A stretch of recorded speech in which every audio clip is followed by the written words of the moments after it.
ole tu na chuan cake cutting kha kan ti do na nga khongain kan chief minister le first lady Pilian Saii lovite khongain loading se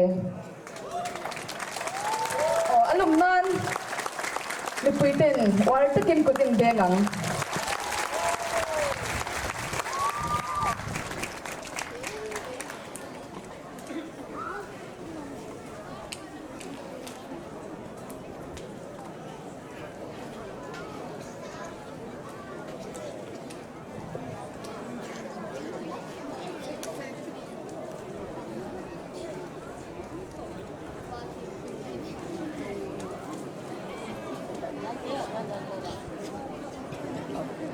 kung ngayon nita loading pay loadol hai da ulang oleng po ni sing hun serte kan mang zo to buka ti chon voi ni lim ni ani a chu wang chuan tu ma lim lo kan om kan phal lo ni light the win program za om deu si fel fai deu si in man kan tu manga zai huna kan zai le anga lam huna te kan la manga ti chuan hi tu na po ai hun te ani nga ma se kan savai chuan kan ei vek thei don lova engpo ni se kan chief minister zom takhian cake akatanga an Nupa in hi an vuana nga kongain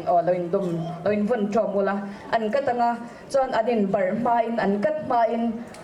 an lo Inkoh Duatna an sei ve ve ang kan chief minister lan kongain an Tualpui a ko thin dan zem ya lovin Mamanu betul. Mamanu ti ban chen ole tu na kapi eng tin nge kapu hi ko thin le mampa katima mama pa aya ani le ko dan thir style te han hol lok te nem mama pa ti lo ni lo ta se eng tin nge ko wang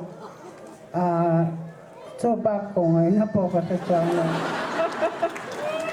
ani le kapu nang eng tin nge chu mamanu ti lo khan eng tin nge aya do te pon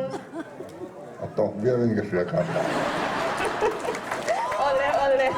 ole halo mame tu na an lo katanga chuan an ka dwal hian kut kan zawai kan benga nga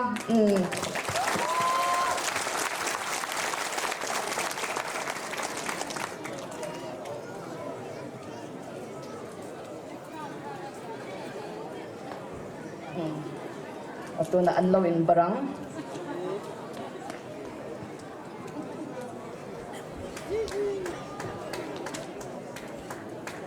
duat to kin neng tingi aloin duat dan chin khan kami style khan anloin barang ngoro arwalin kapuyan an kadbel itite bik lutuk affair lo ailian tawin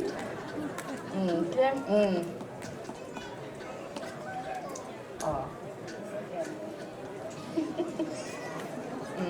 1 2 3 ka tiang mo kan sabain 1 2 3 tiang ule 1 2 3 van cha em an bain bar duat em an lom ome ko ngain a thut le theye